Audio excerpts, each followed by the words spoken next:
Assalamualaikum warahmatullahi wabarakatuh. Yang terhormat Bapak Wahyu Setiawan selaku dosen pembimbing mata kuliah Pendidikan Pancasila yang telah mengizinkan saya untuk mempresentasikan hasil kerja saya.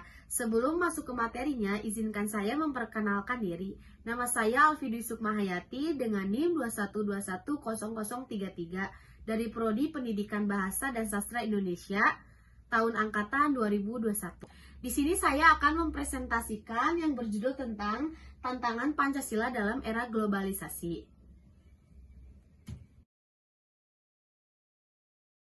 Latar belakang, Indonesia saat ini menghadapi tantangan Pancasila di era globalisasi yang telah menggerogoti Pancasila melalui faktor dan gaya hidup di kehidupan masyarakat. Nah, pengaruh tersebut itu seperti penjajahan melalui media sosial, interaksi, face to face yang berkurang, serta individual yang tinggi dan gotong royong yang terabaikan. Slide kedua ada istilah globalisasi. Sedangkan globalisasi adalah meningkatnya saling keterkaitan di antara berbagai belahan dunia melalui terciptanya proses ekonomi, lingkungan, politik, dan perubahan kebudayaan. Globalisasi merupakan salah satu hal yang harus dihadapi oleh berbagai bangsa di dunia. Nah, sebagai anggota masyarakat dunia, Indonesia pasti tidak akan menutupi diri dari pergaulan internasional, karena antar negara satu dengan negara lainnya pasti terjadi saling ketergantungan.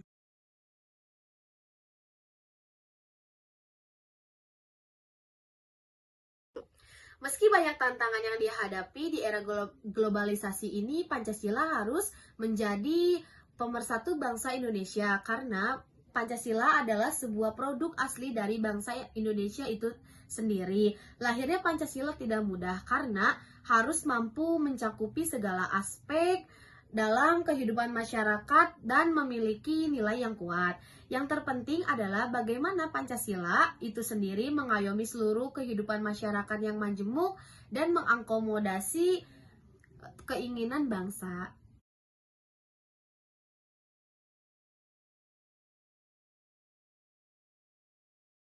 Baik, slide ketiga ada tantangan Pancasila di era globalisasi. Tantangan yang dahulu dihadapi oleh Pancasila sebagai dasar negara, jenis dan bentuknya. Sekarang dipastikan karena efek dari globalisasi itu sendiri. Landasan dan pijakan sebagai bangsa Indonesia tidak lain adalah Pancasila.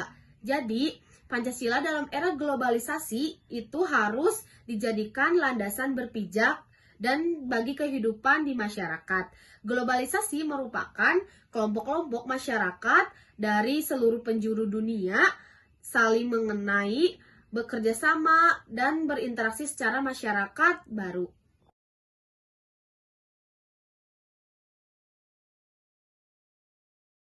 Baik, slide keempat ada akibat dari tantangan Pancasila di era globalisasi. Nah, apa sih akibatnya? Akibatnya ada lingkungan kultural dan natural akan berubah melalui waktu dan Pancasila akan berubah pula dan demikian pula penafsiran dan prakteknya.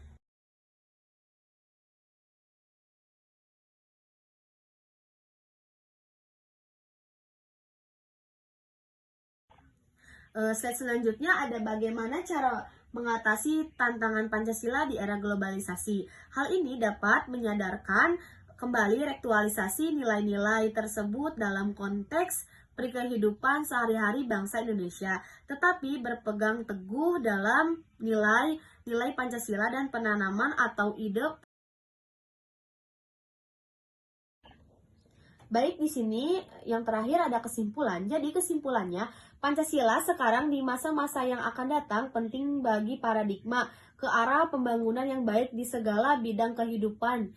Jadi, jati diri atau kepribadian bangsa Indonesia yang religius, ramah tamah, kekeluargaan, dan musyawarah, serta di solidaritas yang tinggi akan mewarnai jiwa pembangunan nasional baik dalam perencanaan, pengorganisasian, pelaksanaan, dan pengawasannya. Baik, cukup sekian materi yang saya paparkan. Mohon maaf bila ada kesalahan. Wassalamualaikum warahmatullahi wabarakatuh.